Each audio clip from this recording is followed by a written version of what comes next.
Wouldn't you know it? I found myself again stuck between two choices of gear for the PCT. But fear not, my friends, this is not going to be a video about me trying to make my mind up on which pack to make. The reason why I'm making this video is because, oh, there's my dog.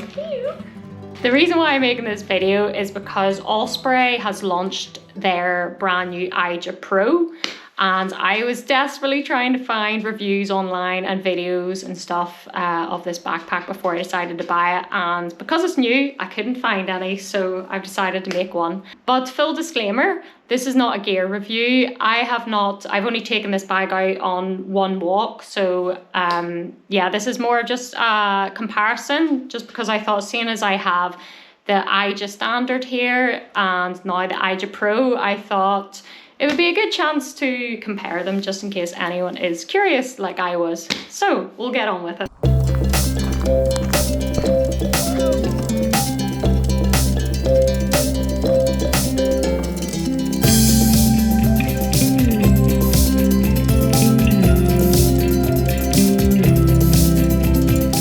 So first of all, just to be clear what backpacks we have here, we have, this is the new Eja Pro 55 litre backpack. It is the one that is 20% lighter than the original Eja, and there's a few other differences, but we'll go over that. And here we have the standard traditional Eja. So I'm going to start by going over some of the similarities between these packs. First of all, they both have the adjustable torso length on the back. It's like a ladder system. Yeah, I do think that on the Pro it looks a little bit more flimsier, but it still looks pretty good. Both these packs have removable lids, which is quite handy because you can save a few grams by taking it off. Both these packs have a single access point from the top to into the bag. And they both have their ventilated back panel, like the trampoline back on them.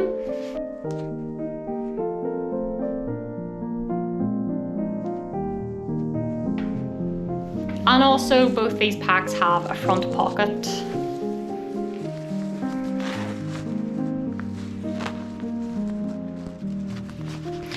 Oh, a big difference that I forgot to mention is that you've got one zipped pocket, and the other pocket is like that. So that is a big difference, but you do also have this dual access to the side pockets, just like the other one.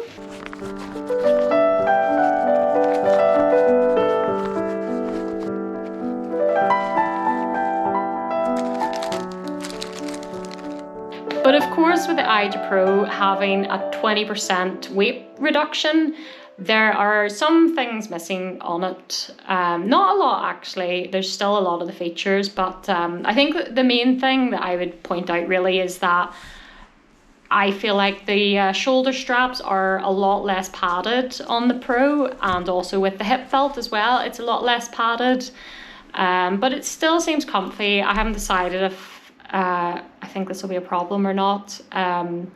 Another thing is that the Pro is missing that little loop that I think it was for storing trekking poles on the go, that little bungee cord, which I actually really like because I was going to use it for my GoPro tripod, but that is unfortunately missing on the Pro. The traditional Eja also has front straps, separate front straps for storing gear, whereas the Eja Pro, you have to use the side straps to store gear, which does work, but you know, it just means that it's not separate. But what I do like about the straps on the Pro is that the side straps on the original, that's just one strap, but on the Eja it's two, so there's the top part and the second part, which I actually prefer. Another thing that seems to be missing, or at least I can't seem to find it, is I don't think there is a trekking pole attachment thingy-majiggery bob on the Eja Pro. There doesn't seem to be one, but I don't think personally that's going to be a problem, because I think I will probably store my trekking poles in the side pockets, pointed upwards, so that probably won't bother me, but yeah, that is one feature that is missing. And of course, the biggest difference comes down to weight. So I have to talk about the weight here because this is the reason why I have decided to look into this Pro. So the weight of the Eja Traditional medium large weighs 1,269 grams. However, if you remove the top lid, you can cut it down to 1,149 grams. With the Eja Pro, the medium large, it is 959 grams. And if you remove the lid, you can cut it down to 876 grams. Now, the interesting thing is that the Eja Pro, while being lighter and seemingly a little bit less sturdy, at least from what I can tell, it actually carries more weight.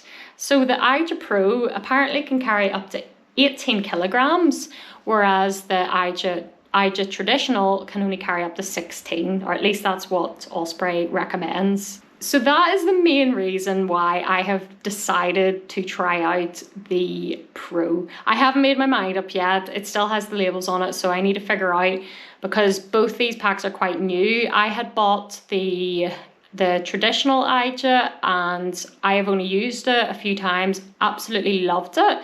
And only a few weeks after I bought it, did this one come out that was 20% lighter. So, and because I'm in the process of figuring out my gear for the Pacific Crest Trail this year, and I'm desperately trying to cut weight off my load, I am considering going for the Pro. But I haven't decided yet. I think the things that's holding me back from making my decision is it is lighter. However, the comfort in the straps and the hip belt on the original, I think, is better. You can just tell looking at it, it's just, you know, it's squidgier, spongier, you know, it feels nicer and it just seems more sturdy all round. See what I mean when I say that this is just a lot more sturdier? If that makes sense. It's probably hard to tell in this. This is sort of like, yeah, you can tell it's lighter. This is smaller. It's just like a wee buttony thingy-majig to hold that on. And generally, this is a lot less padding than that, which of course you would expect because it's a lighter bag. So, you know, I wouldn't expect it to be just as padded. So same with this. This is a lot less padded than this, obviously. But they've both got the sternum straps. This one actually is a bit different, that it's like little like loops that you can attach the you know, change the height of the sternum strap on the Pro, which is really cool. And this one here, it's like a slidery thing. This is the thing I was talking about that I actually really liked, which I will miss on if I keep the Pro. Will you come in to say hi? You good girl. Which backpack would you choose, Amber? It's also worth noting that while being lighter, the Pro is smaller. So you've got, you know, 55 litre capacity, 58 litre. I kind of feel like I would prefer the 58 just long term because, you know, other trips after the PCT, it'd be nice to have more space potentially. But of course, you know, my main focus at the minute is weight. So I am definitely leaning towards keeping the Pro and selling my original Eja. But ultimately, I think they're both fantastic bags. I really, really like them. The Eja was my first Osprey bag, and I can see why they're so popular. It's the most comfortable bag I've tried on. And this is Amber, my little fluffy doggy. Good girl. She's just come to visit. And one thing that I really like, that is so not important, but I really like the look of this one, and I like the fact that it matches the colour of my tent. But that is not important, but I do really like it. Fancy there. And then you've got this here, which is, yeah, it does seem like it would hold slightly less volume than the other one. However, I do prefer the side pockets. I don't know what it is. I feel like they are like stretchy or something. So that's that then. I'm really curious to know what you think of these backpacks because like I said, I'm still making my mind up on which one I'm going to take with me on the PCT. So I'd like to hear what you would choose yourself, or if you do have the Eja Pro, I'd love to hear what you think of it as well. And also I just realized I am probably pronouncing Eja wrong. I think it's actually Eja or something. I'm not sure how it's pronounced, but yeah, I do think these are both fantastic bags. I know I'm going to be happy with whichever one I take, so I just need to hurry up and make my mind up. So that's about all for this video. Thank you for watching, and see you in the next one.